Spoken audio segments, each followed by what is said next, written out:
Hi everyone, and welcome back. In our last video, we covered the basics of the look and feel of the Apache HVAC application, as well as introduced the concept of importing prototype systems from the library. In this next bite-sized video, we'll be looking at the HVAC Systems Wizard and how it can be used to quickly configure multiple Airside and Waterside networks, as well as import necessary plant equipment to ensure that you have everything you need to get started with detailed HVAC simulation.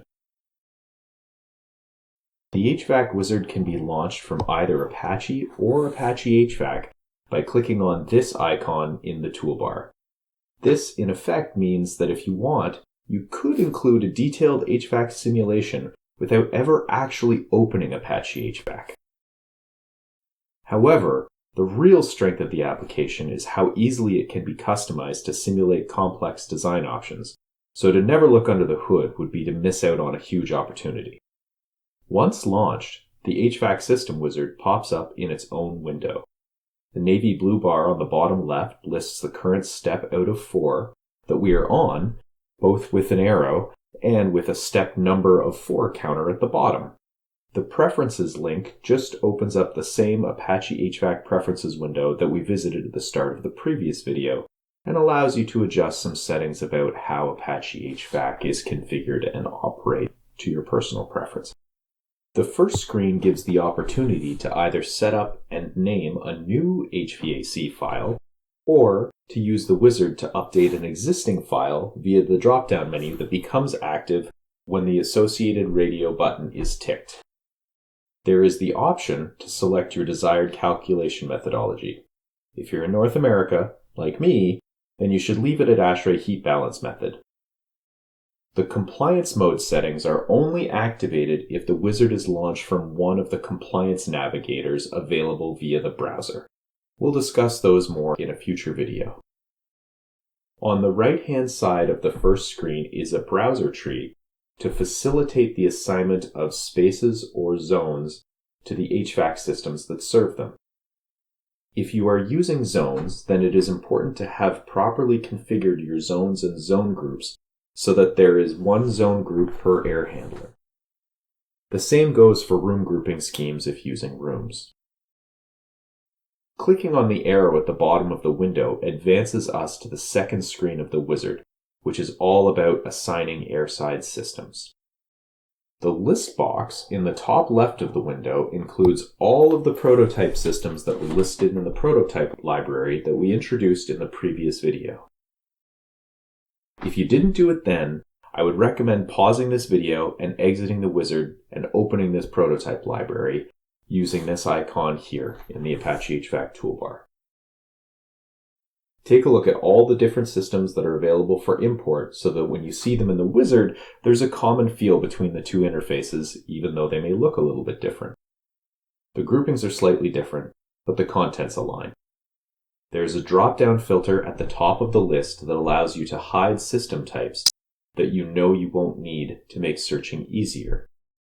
When you click on the name of the system, an illustration of its key features appears to the right side of the window.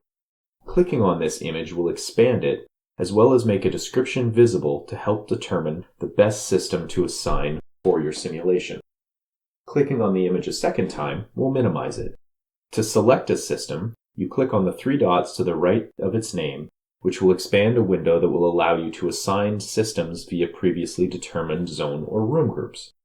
For this example, let's assign a different Airside system to each of the 3 zone groups.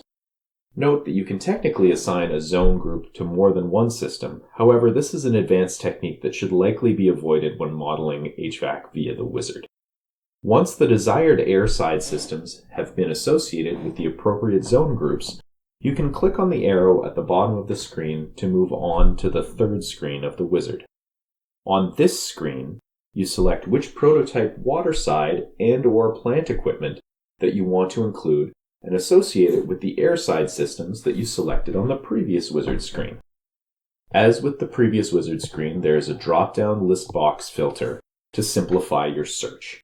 The aim here is to select a source of cooling and heating for each Airside system specified on the previous screen. As a demonstration, I'll add a different heating and cooling source to each of my Airside systems. Note that it is highly unlikely that you would have a real-world situation like this, and I am doing this for illustration only. Waterside systems are made available to be assigned to Airside systems by putting a number 1 in the box next to their name. If you were modeling a large building with multiple hot water or chilled water plants of the same type, you could put any other number that you needed in this box and then assign accordingly. Note that there is some intelligence built into this screen, in that when I add a hot water loop that has a link to a chilled water loop with a heat recovery chiller, that the chilled water loop is then added to my available options as well. Plant equipment and hot water chilled water loops are assigned to Airside systems via the drop-down menus in the table in the lower half of the screen. Note the terminology of primary, secondary for heating and cooling. This refers to the heating and cooling coils in a system.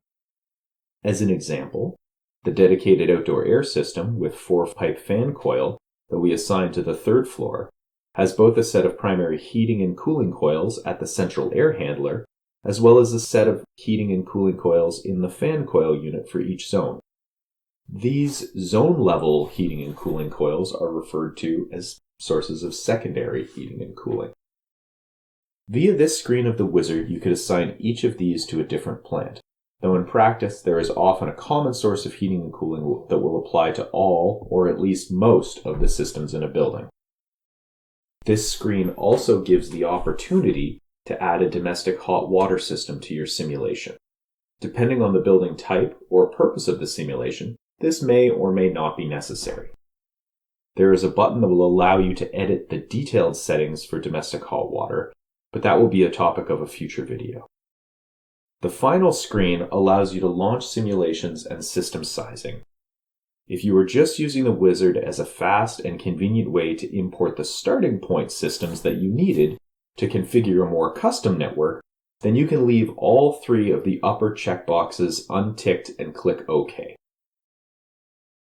You will exit back into the main Airside Apache HVAC interface, and the Airside systems that you have specified in the wizard will be present on the canvas.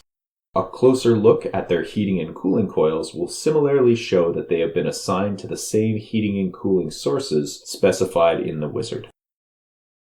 Now, going back into the wizard, which again we can launch from within Apache HVAC using this icon, and then continue with our previously created system.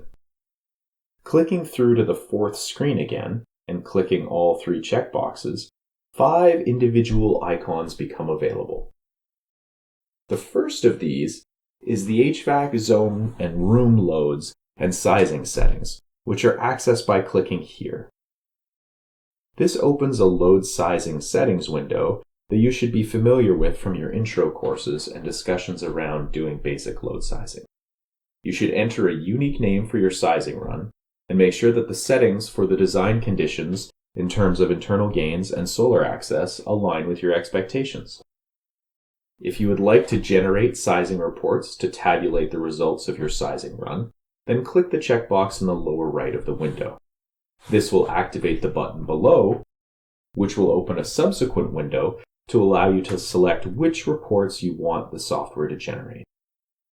Clicking Save and Exit locks these settings in for the room and zone sizing step.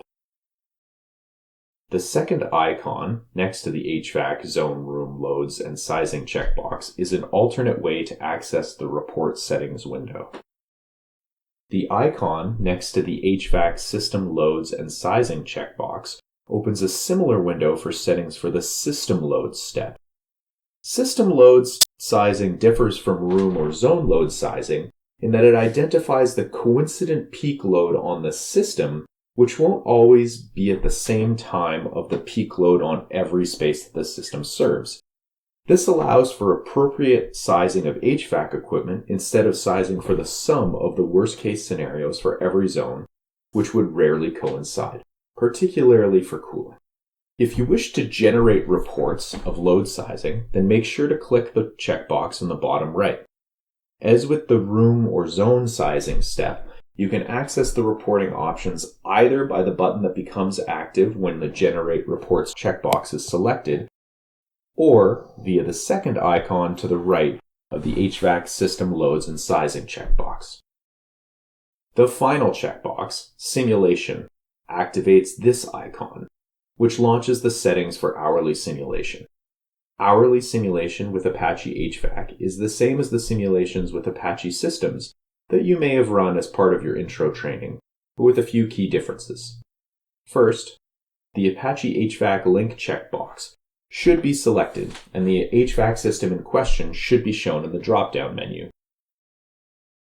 You should also make sure that both Apache HVAC system and component results are available for output, as these will greatly help in debugging and querying the system.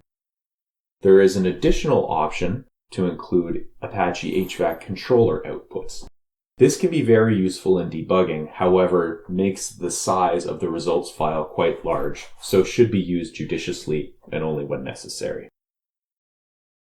When you click OK, the wizard will launch all the steps for which there are checkboxes selected in order from top to bottom. In order for a simulation to be valid and reliable, you must run a room zone and a system sizing step at least once prior to simulating so that the equipment capacities can be determined and appropriate part load operating conditions defined.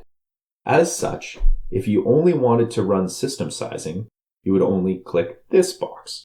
Or, if all sizing had been completed and you were just running iterations of various HVAC configurations, you might only have simulation checked. Once the system is correctly sized and a simulation has been run, you can review the results of the sizing calculations via the generated reports and spreadsheets and review the simulation results via Vista Pro.